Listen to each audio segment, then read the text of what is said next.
Ipinadiagnose na may sakit sa bato ang ngayon 27 anyos na si Eric ng La Opinion, Nabua, Camarines Sur. Kwento ng ina niyang si Tita, bumabiyahe sila papunta sa Naga City 2 beses kada linggo para sa dialysis ng bunsong anak. Inaabot sila ng halos 1.5 oras na biyahe mula sa kanilang bayan. Kaya naman labis na ikinatuwa ni Nanay Tita ang pagbubukas ng Iriga City Dialysis Center. Mas malapit kasi ito kumpara sa nakasanayang paggamutan, kaya mas makatitipid na raw sila. Naugmahan niya ako na okay na po dito, aranin na po kami. Yan po ang inaano ko. Naugmahon na talaga ako. Paano po dati? Nahirapan po kami pag mayo kaming budget na panaga. Siyempre po, nahirapan po kami. Sa ngayon, mayroon itong total na 17 digital dialysis machine na aabot sa 1.5 million hanggang 1.8 million pesos ang halaga ng bawat isa. Ang dialysis machine na ginigibukayan, tinatabangan ng pasyente, malinigan ang saindang hawak, ang saindang kidney. Ano po? Kasi ang pasyenteng may kidney problem o yung napuntang sa indang kaso, end-stage renal disease or kidney failure, kaipuhan na maray ninda na masuportahan ang kidney. Kasi may mga simptomas na minsan grabe ang manas ng pasyente, sa kamot, sa bitis, sa muka, minsan sa tulak. So, dakulaon pong bagay ang dialysis center sa mga pasyenteng ini. Ayon sa eksperto, isa ang kidney problem o sakit sa bato sa mga pinakamadalas na nararanasang problema sa kalusugan dito sa ating bansa. Kaya naman, malaking tulong umano ang pagkakaroon ng dialysis center sa lungsod.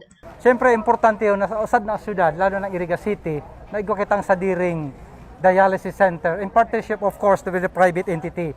Kasi po, di man maiwasan na asad na lugar, lalo na progresibo, araw kaning Iriga, na igwaman talagang kadakol na pasyenteng kaipuhan mag-dialysis. Kadakol. Totoodan ko na. And then, minus na po sa inda, sa expenses ninda, itong mag-rush inda, mag-special transportation going to Naga City. Which is before, yun ang used to be na pinupuntahan. So, it's a great opportunity sa city and then sa LGU, additional revenue on sa LGU. But a certain percentage from that particular revenue na binabalik ang LGU sa tao in the form of endowment sa mga indigent dialysis patients. So very important po talaga yung bagay sa Iriga City. Mag-e-expand po, ini po, di na po ang MRI, CT scan, tsaka X-ray, digital X-ray. Quality healthcare service and at the same time help those indigent who cannot afford to at least avail of all the services also that they need.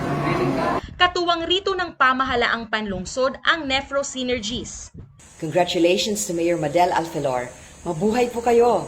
Finally, we have our LTO from the DOH to operate the dialysis clinic in partnership between the LGU of Iriga City and Nephro Synergies.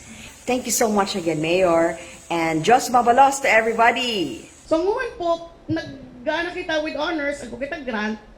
So building, na itaw pang grant ka na to, ka DOH.